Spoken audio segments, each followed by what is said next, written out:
오늘 또 하나님께로 우리의 마음을 향하는 주님 예수 안에서 우리를 향한 하나님의 뜻, 항시범, 항상 기뻐하라, 쉬지 말고 기도하라, 범사에 감사하라는 그 뜻을 생각하게 해주신 또 아름다운 찬양 너무나도 감사합니다. 오늘 사경의 둘째 시간인데요, 우리 함께 옆 사람과 함께 인사 나누시면서 오늘 사경의 둘 시작하도록 하겠습니다. 하늘까지 함께 갑시다. 서로 인사 나누시도록 하겠습니다.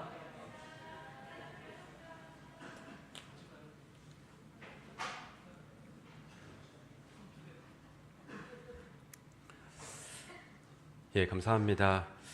이제 사경의 두 번째 시간인데요. 또 바쁜 시간에도 불구하고 또 시간을 구별하셔서 또 이 하나님의 집에 또 하나님의 말씀을 연구하는 이 시간에 와주신 여러분을 진심으로 환영하고 또 하나님께서 여러분에게 계획하신 축복이 충만히 임하시기를 주님의 이름으로 축복합니다.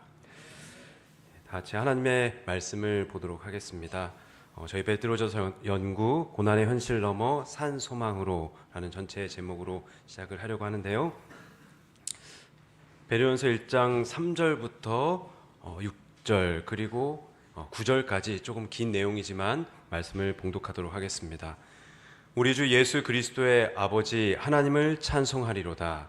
그의 많으신 긍휼대로 예수 그리스도를 죽은 자 가운데서 부활하게 하심으로 말미암아 우리를 거듭나게 하사 산 소망이 있게 하시며 썩지 않고 더럽지 않고 쇠하지 아니하는 유업을 있게 하시나니 곧 너희를 위하여 하늘에 간직하신 것이라. 너희는 말세에 나타내기로 예비하신 구원을 얻기 위하여 믿음으로 말미암아 하나님의 능력으로 보호하심을 받았느니라. 그러므로 너희가 이제 여러 가지 시험으로 말미암아 잠깐 근심하게 되지 않을 수 없으나 오히려 크게 기뻐하는도다. 너희 믿음의 시련이 불로 연단하여도 없어질 금보다 더 귀하여 예수 그리스도에 나타나실 때에 칭찬과 영광과 존귀를 얻게 하려 함이라. 예수를 너희가 보지 못하였으나 사랑하는도다. 이제도 보지 못하나 믿고 말할 수 없는 영광스러운 즐거움으로 기뻐하니 믿음의 결국 곧 영혼의 구원을 받음이라. 오늘 저는 이 말씀을 본문으로 세상 속에서 하늘을 살아내다 두 번째 시간으로 믿음의 찬란한 종착지라는 제목으로 말씀의 은혜를 함께 나누어 보려고 합니다. 하와이의 인근 마을인 마우이 섬은 섬이 아주 울창하다고 합니다. 그런데 이렇게 숲이 울창한데도 섬 어디를 가도 새소리가 들리지 않는다고 해요. 그 이유는 이 섬이 화산 폭발로 생기게 되었는데 이 용암 성분의 대부분이 유황이기 때문에 그래서 곤충이 살지 못한다고 합니다. 그러다 보니까 새가 살 수 없는 그런 적합하지 않은 땅이 된 것이죠. 독일의 숲에는 뱀이 잘 살지 못한다고 합니다. 뱀은 습기를 싫어하고 뜨거운 햇볕에 마른 땅을 좋아하는데 비가 많은 독일 기후에는 이 뱀이 살기에 적합하지 않기 때문이죠. 성도 여러분, 우리가 살아가는 이 세상은 어떠한가요? 어쩌면 우리 그리스도인들이 세상에서 살아가는 삶도 어쩌면 적합하지 않은 것 같습니다. 왜냐하면 우리는 하늘의 시민권을 든 그리스도인이기 때문에 이 세상은 우리가 살아가기에 적합하지 않은 곳일 수 있어요. 증언의 말씀에 보면 우리는 말세의 위기에 살고 있다라고 기록하고 있습니다. 죄악이 관영함으로 많은 사람들의 사랑이 씻어져가는 이러한 시대, 그 시대에 우리는 살아가고 있어요. 죄가 가득 찬 이 땅에서 믿음을 가지고 하나님의 자녀로 살아간다는 것은 결코 쉬운 일이 아닙니다. 죄가 가득 차 있기 때문에 믿음에 의해서 어려움도 많이 당하게 되는 것이죠. 오늘 우리가 읽은 하나님의 말씀, 이 사도 베드로를 통하여 전해주신 그 하나님의 말씀은 이 삭막한 세상, 몰려오는 핍박, 그리고 싸우며 분투하며 살아가는 성도들을 향한 염려와 애틋한 사랑이 나타나 있는 말씀입니다. 외부의 박해와 내부의 시련에 직면하여 우리가 가진 구원의 확신도 흔들리고 또 상심되고 신앙생활까지 흔들리는 신자들에게 베드로가 권해주는 말씀이죠. 그 말씀 가운데 오늘 우리에게 주시는 그 하나님의 메시지를 찾으시는 여러분이 되시기를 바랍니다. 오늘 말씀 가운데 하나님께서 우리에게 전해주시는 첫 번째 메시지는 하나님은 우리에게 산 소망을 주셨다는 사실이에요.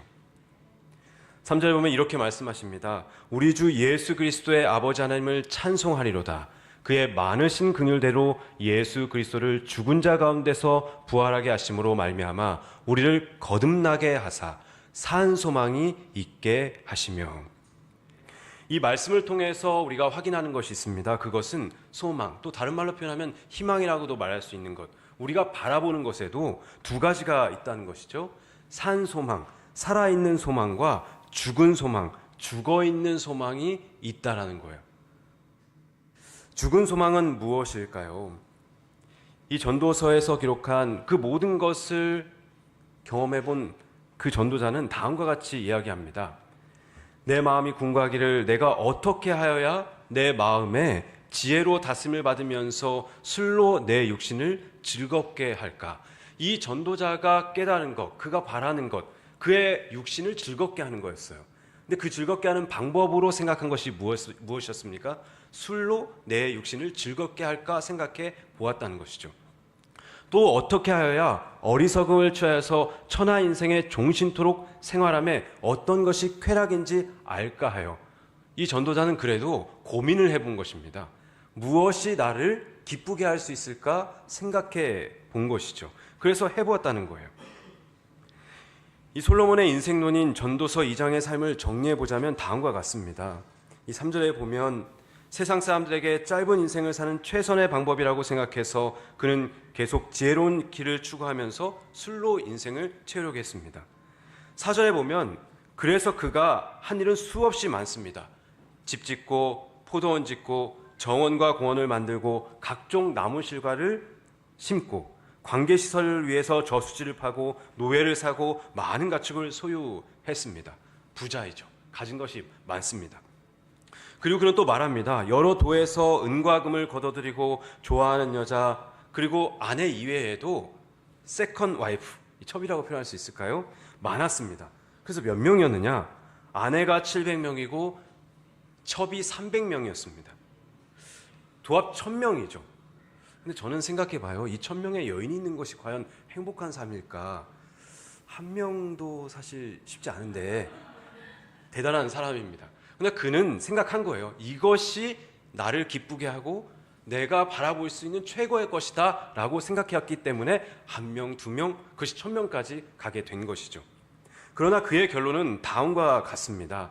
현대인의 성경으로 읽어드리면요. 내가 원하는 것은 무엇인지 다 소유하였으며 내 마음이 즐거워하는 것을 거절하지 않았고 더구나 내가 한 모든 일을 자랑스럽게 여겼으니 이것이야말로 내 수고의 대가였다. 자기가 한 모든 것을 보고서 느꼈다는 거예요. 아, 이걸 내가 정말 잘했구나. 그러나 그것을 11절에 보면 잘 살펴보니 내가 애써 이룩한 그 모든 것이 아무런 의미도 없으며 바람을 잡으려는 것처럼 다 무익한 것이었다라고 이야기하고 있습니다. 어떤 사람은 이야기할 수 있어요. 아, 그렇게 나도 경험한 후에 이런 소회를 이야기했으면 좋겠다. 그러나 여러분, 하나님의 말씀은 우리가 그런 삶을 살고 나서 후회하는 것을 우리에게 원하는 것이 아니라 그러한 마지막에 이르기 전에 그것이 아무것도 유익하지 않은 죽은 소망, 죽어있는 바라봄, 희망이라는 것을 우리가 깨닫기를 원한다는 사실이죠. 왜냐하면 우리의 삶은 지금 이 시간은 다시 돌아오지 않기 때문입니다. 기사에서 한 로또 당첨자의 내용을 읽어보았습니다. 그는 행운의 숫자 6개를 모두 맞춰서 242억의 로또 당첨자가 되었어요. 이분은 상당히 행운이 있는 사람입니다. 왜냐하면 지난 회차 1등 당첨자가 나오지 않아서 2월 금액까지 합쳐진 이 복권의 당첨금을 수령하게 된 거예요. 그래서 242억이 됐습니다. 세금을 떼고도 189억 원을 얻게 됐어요. 갑자기 이렇게 크게 얻게 되니까 너무 기분이 좋아서 아파트도 사게 되고 또 이 신문의 내용에 보니까 가족과 친지들에게도 20억 원을 무상으로 증여하기도 했습니다. 많으니까요. 그리고 주식 투자에도 과감하게 수십억씩 투자하고, 그러나 여러분 아시는 것처럼 준비되지 않은 자가 이 재물이 오게 되었을 때 아무런 계획 없이 사용하면 이것이 금방 사라지기 마련이죠. 그래서 이분도 한순간에 재산을 탕진했습니다. 그럼 그 안에서 교훈을 얻었으면 좋았을 것을 그는 이제 또 다른 것을 바라보기 시작했습니다. 내가 그렇게 6개를 맞춰서 이것을 얻었으니까 다시 한번 내 인생의 역전을 위해서 노력해 봐야 되겠다. 그래서 그 샀던 아파트 2채를 담보로 또 4채를 빌려 쓰게 되었어요. 또 그리고 나는 숫자를 잘 맞추고 감이 좋아. 그래서 주식에 투자했는데 결국은 그 모든 것을 다 탕진하고 빚으로 1억 3천만 원의 빚만 떠안게 됐습니다. 그럼 여기서 멈췄으면 좋아요. 근데 그는 멈추지 못했어요. 아니야, 나는 여기서 멈출 수 없어. 내가 바라보고 있는 것을 위해서 더 나가야 돼. 그래서 자신을 펀드 전문가라고 속이고, 또 이 인터넷 채팅으로 만난 고객에게 자신이 이 로또 당첨이 되었다는 이 영수증을 보여주면서 나에게 투자하면 내가 더 불려줄 수 있다라고 이야기해서 결국 그는 사기 형입까지도 받게 되고 고소를 당하게 되었습니다. 그래서 그는 결국 어떻게 되었을까요? 결국 찜질방 아르바이트를 하면서 도피 생활을 하다가 결국 체포가 되는 그러한 인생의 안타까운 그런 순간을 맞이하게 됩니다. 그는 바라고 또 생각했습니다. 그것을 위해서 자신의 최선의 노력을 다했어요. 그러나 여러분, 그 소망은 우리가 무엇이라고 이야기할 수 있을까요? 그를 살리는 소망이었습니까? 아니면 그를 죽이는 소망이었습니까? 결국 그의 삶을 사망으로 이끄는 소망이었다는 것을 우리는 보게 되는 것이죠. 성경 말씀은 우리에게 이야기합니다. 그때 너희는 그리스도 밖에 있었고 이스라엘 나라 밖에 사람이라. 약속의 언약들에 대하여 외인이요 세상에서 소망이 없고 하나님도 없는 자이더니. 말씀은 우리에게 이야기하고 있어요. 예수 그리스도를 만나기 전에 우린 분명 소망이 있었고 희망도 있었습니다. 우리가 바라보는 것들이 있었어요. 그러나 성경은 우리에게 소망이 없었다라고 이야기하고 있습니다. 왜 그럴까요?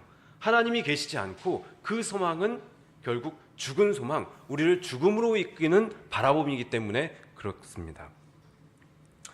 소망은 믿는 자들로 하여금 인생의 문제들을 극복하며 계속해서 전진하도록 하는 커다란 힘이 되어야 합니다. 그러므로 소망은 무엇이 되어야 하는 것일까요? 산 소망입니다. Living hope죠. 이걸 다른 말로 표현하자면 살아있는 소망, 살아있는 희망이라고 표현할 수 있습니다. 그리고 이것은 생명이 있는 소망이죠. 생명이 있는 것을 바라보는 것이 바로 산 소망입니다.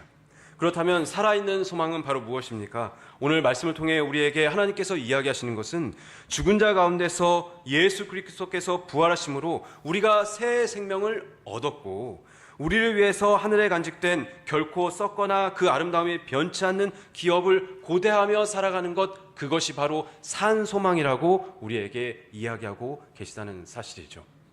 성도 여러분, 우리의 삶은 고난입니다. 성경은 우리의 삶이 고난이 없다라고 이야기하지 않습니다. 우리의 삶에 고난이 있는 그 가운데서 우리가 그 고난의 파도를 넘어갈 수 있는 것, 이겨낼 수 있는 비결은 무엇일까요? 바로 산 소망을 간직하고 그 산 소망을 바라보면서 나아가는 것입니다. 그래서 이 파스칼이란 분은 다음과 같이 이야기했습니다. 이보다 더 사실적이고 이보다 더 무서운 것도 없다. 우리가 아무리 용감해지려고 해도 죽음은 가장 고매한 삶을 사는 이들에게조차 다가오고 있다. 여기에 대해 깊이 숙고해보고 과연 이 세상에서의 삶에는 낙이 없으며 내세에만 소망이 있다는 사실이 과연 진실인지 아닌지 말해보자. 이 소망에 대해서 생각해 보아야 한다는 것입니다. 우리가 내세를 향해 가까이 다가갈 때에만 진정으로 행복해질 수 있다.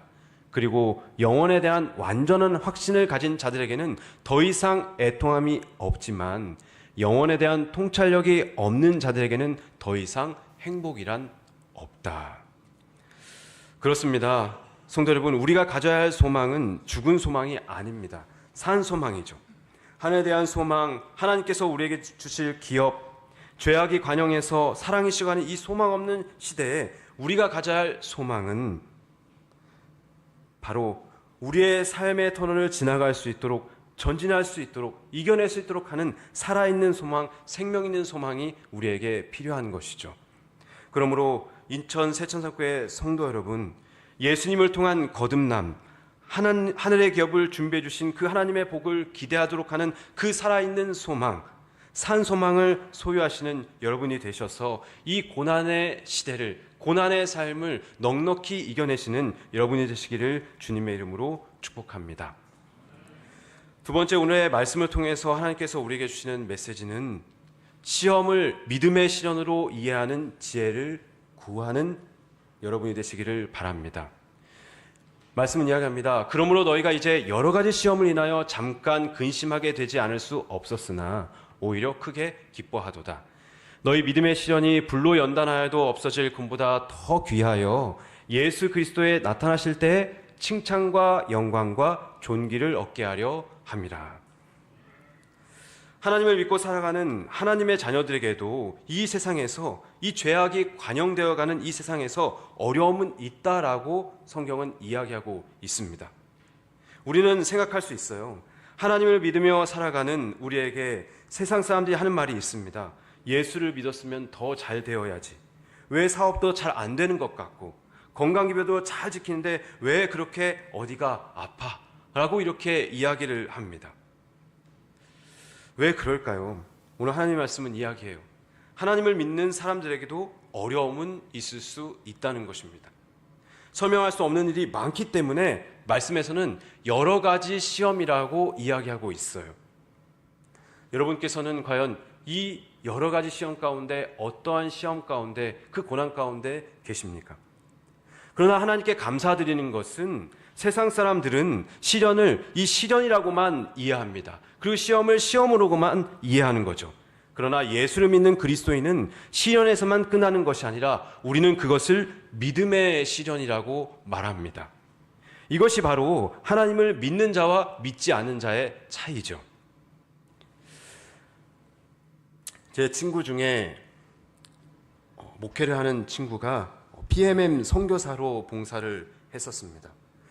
하나님의 일을 위하여, 그 사업을 위하여 타국에 나가서 복음을 전하는 일을 하는 것이죠. 얼마나 위대한 일이며 또한 구별된 직분인지 모르겠습니다. 그런데 그 친구의 아들이 이 모야모야라는 병이란 희귀한 병을 앓게 되었습니다. 1차 수술을 성공적으로 마쳤습니다. 그런데 또 언제 수술을 해야 할지 모르는 상황이 되었어요. 너무 많은 수술비에 부담이 있었습니다. 그래서 그 친구를 위한 후원금을 위한 음악회도 개최했었습니다.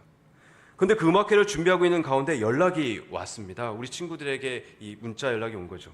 갑작스럽게 아파서 병원에 진료를 받았는데 의사가 2차 수술을 권한다고, 친구들 기도를 부탁한다라는 그러한 메시지가 오게 된 것이죠. 참, 왜 이런 어려움이 오는 것인지. 이들을 위한 음악회가 열렸습니다. 작은 힘을 보태게 되었고, 또 3천만 원이라는 후원금이 모여졌고, 또 전달되었습니다. 이 시련을 이겨나가기를 위한 그 기도하는 사람들의 마음이 모여진 것이죠. 하나님의 일을 하는 사람에게도, 하나님을 위한 구별된 삶을 사는 사람들에게도 이런 예측하지 못하는, 계획하지 않았던 그러한 시험들이 올 수 있습니다. 성도 여러분의 삶 가운데는 과연 어떠한 시험이 이루어 계십니까? 삼육대학의 한 교수님께서 학생들이 산사태로 허물어진 교인의 집을 방문하고 돌아오는 길이었습니다. 그 학생은 목사님께 물었습니다. 왜 이 신실한 장로님 댁이 이렇게 쓰레기 더미가 되었을까요? 여러분, 그렇게 묻는 그 학생에게 어떻게 대답하시겠습니까? 사실 우리가 그 대답을 하기는 쉽지 않습니다. 그러나 교수님은 다음과 같이 대답하셨다고 해요. 하나님이 계시기 때문에 이곳은 결코 쓰레기 더미로만 끝나지 않을 거라고. 시련과 시험이 믿지 않는 자들에게는 절망으로밖에 남지 않습니다. 그러나 믿는 사람에게는 이것으로 끝나지 않는다고 하나님의 말씀은 기록하고 있습니다. 이 시험이 믿음의 시련을 만들어내는 것이죠. 광산 용어로는 재련입니다. 뜨거운 불에서 금을 넣어 꺼내는 것이죠. 이것이 하나님을 믿는 자와 믿지 않는 자의 차이입니다. 이 여러 가지 어려움의 순간도 믿음의 시련으로 여겨지고 결국 이 순간도 나를 금으로 만드는 그러한 순간으로 사용되어질 것입니다. 그러므로 성도 여러분, 우리가 해야 할 것은 바로 하나님께서 가지고 계신 계획을 의지하면서 우리에게 있는 이 여러 가지 시험을 믿음의 시련으로 이해할 수 있는 지혜를 구하게 되시기를 바랍니다. 결코 그 시험과 고난에 절망하지 말고 그 믿음의 시련으로 이해할 수 있는 지혜를 주시기를, 그 고난 때문에 우리가 쓰러지지 아니하고 그 고난 가운데 우리에게 손을 내미시는 그 하나님의 손을 붙잡는 그 경험이 우리에게 있을 수만 있다면 그 고난은 결코 고난으로 끝나지 아니하고 믿음의 시련으로 하나님의 뜻이 우리의 삶에 이루어지는 계기가 될 것을 믿습니다. 이곳에 있는 이천 세천사교회 성도들에게 각자의 다른 여러 가지 시험이 있으실 것입니다. 그러나 여러분, 오늘 하나님께 기도해 보시지 않겠습니까? 그 시험을 믿음의 시련으로 이해할 수 있는 지혜를 달라고, 그리고 그 순간이 나에게 하나님께서 하나님의 뜻을 이루고 축복을 주시는 그 순간과 시간들로 만들어 달라고 기도해 주시는 여러분이 되시기를 주님의 이름으로 축복합니다. 이제 마지막으로 세 번째 이 말씀을 통해서 우리에게 주시는 메시지는요, 믿음의 찬란한 종착지를 바라보는 신앙을 하나님께서는 우리에게 갖기를 원하신다는 사실이에요. 베드로전서 1장 7절부터 9절에 있는 말씀입니다. 너희 믿음의 시련이 불로 연단하여도 없어질 금보다 더 귀하여 예수 그리스도에 나타나실 때 칭찬과 영광과 존귀를 얻게 하려 함이라. 예수를 너희가 보지 못하였으나 사랑하는도다. 이제도 보지 못하나 믿고 말할 수 없는 영광스러운 즐거움으로 기뻐하니 믿음의 결국 곧 영혼의 구원을 받음이라. 저는 이 믿음의 결국 곧 영혼의 구원을 받음이라는 이 표현이 너무 큰 은혜로 다가옵니다. 이 영어 표현에 보면, 죄송합니다, 영어를 사용해서, 그러나 여러분께서 다 이해하실 거라고 생각합니다. The end result입니다. 보통은 그냥 결과라고 쓸 것 같아요. 그런데 여기에는 마지막 결과라는 표현으로 되어 있습니다. 우리가 가지고 있는 믿음의 마지막 결과요. 산소망을 가지고 믿음의 시련을 이겨나는 사람들의 시선이 머무는 곳은 결국 예수님이죠. 바로 어떤 장면입니까?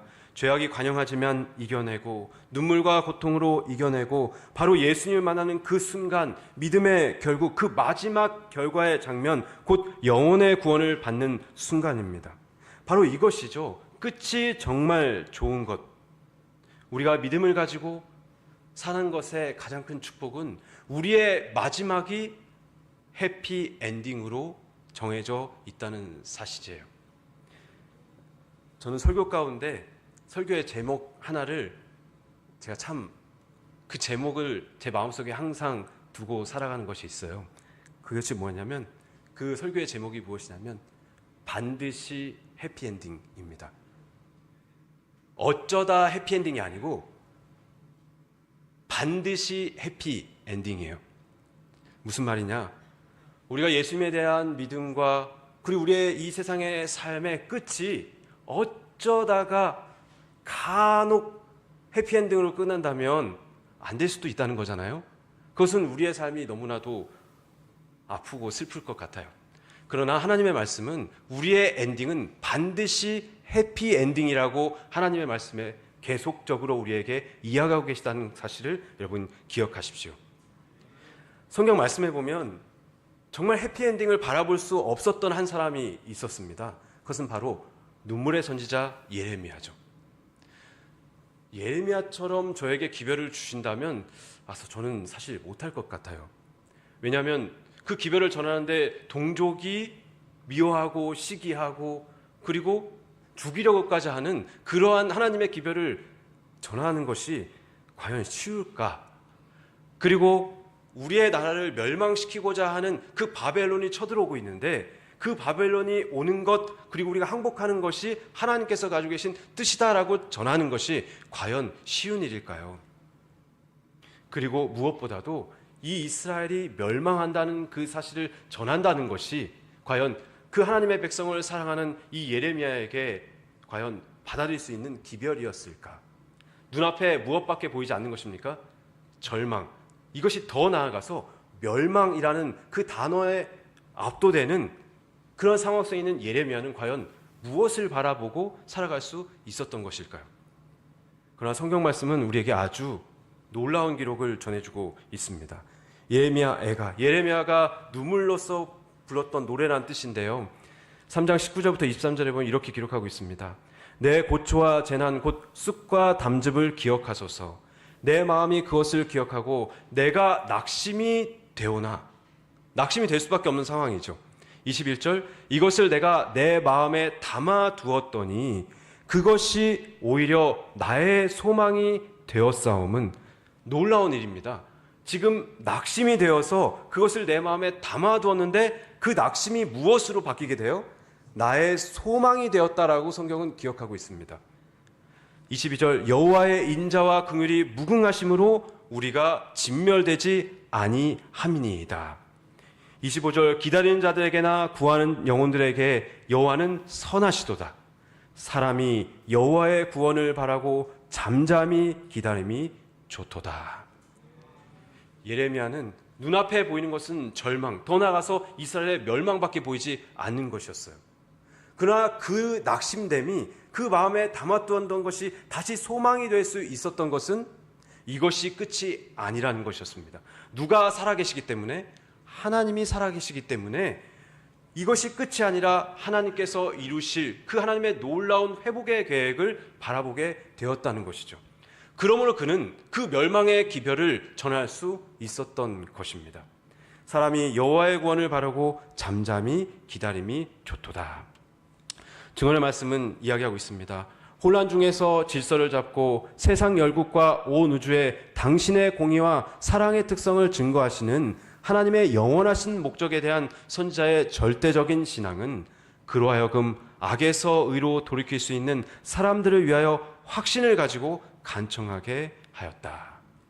하나님에 대한 절대적인 신앙, 영원하신 목적에 대한 이 선지자의 절대적인 신앙이 그가 낙심으로 쓰러지지 아니하고 그 절망과 멸망의 순간에서도 다시금 소망을 바라볼 수 있는, 소망을 가지고 살아갈 수 있는 예레미야의 삶의 원동력이 되었다는 사실입니다. 이 예레미야의 그 신앙이 이곳에 계신 모든 성도 여러분에게 이루어지기를 소망합니다. 지금의 말씀은 이야기합니다. 믿음의 눈은 예수께서 하나님의 우편에 중보자로 서신 것을 본다.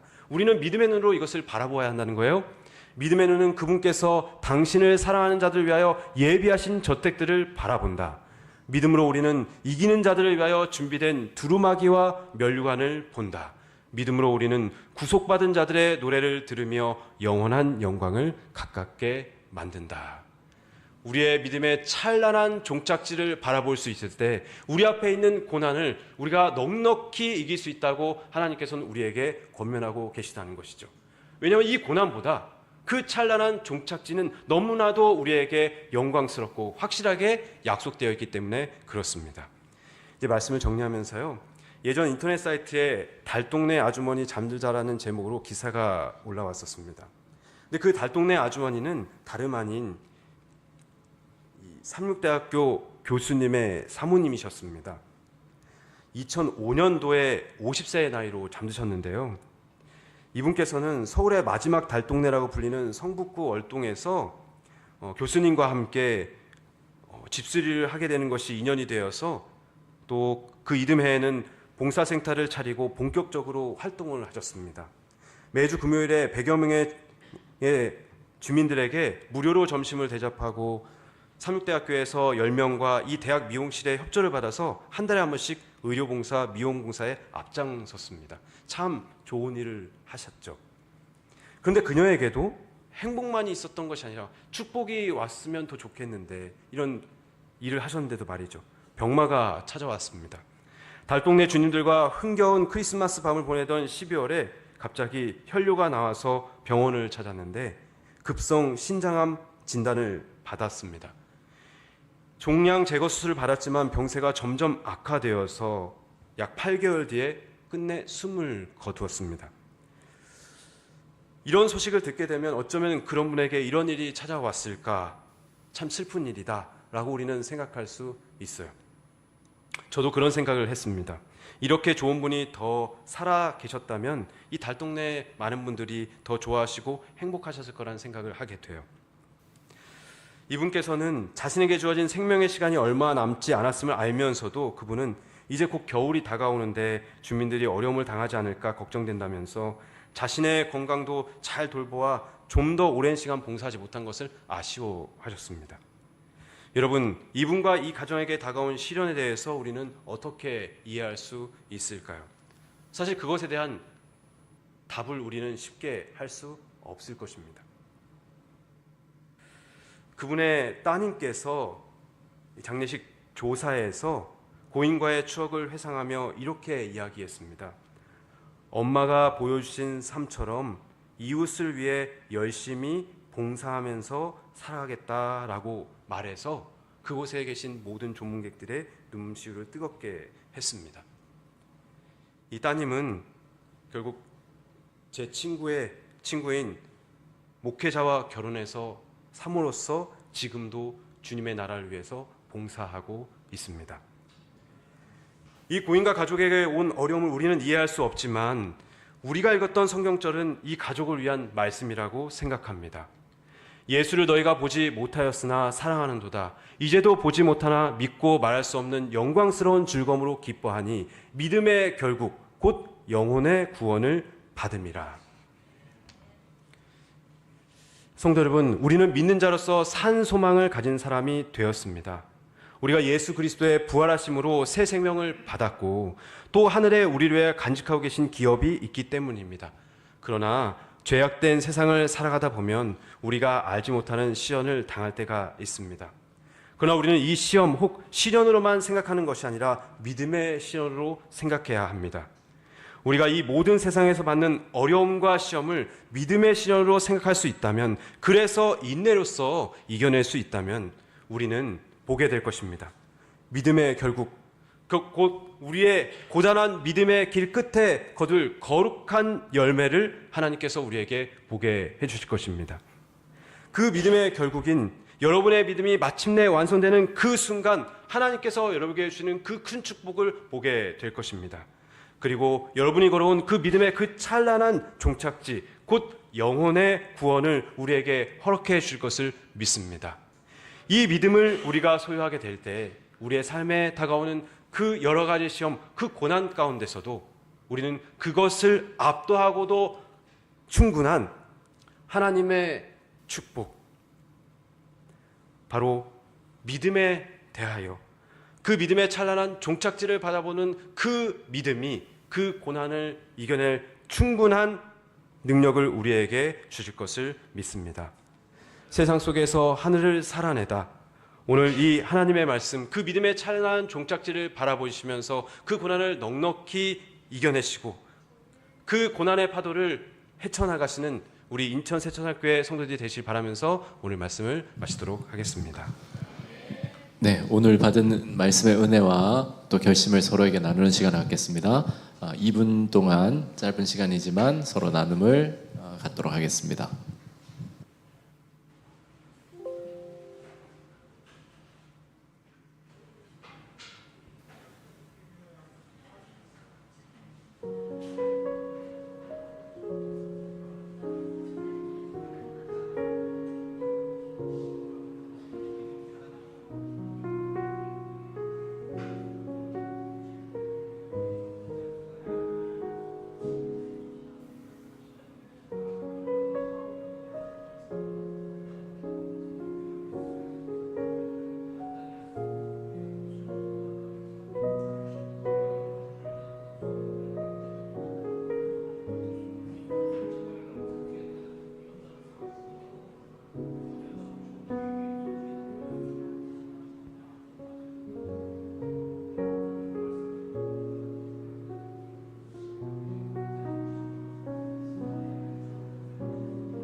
이제 서로 나눔을 마무리하도록 하겠습니다.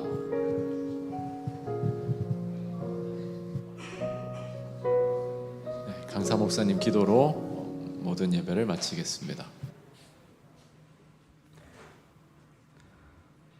하늘에 계신 하나님, 우리들 아버지, 세상의 헛된 소망을 뒤로하고 예수 그리스도의 부활로 주신 산 소망, 생명 있는 소망을 품게 하시니 감사합니다.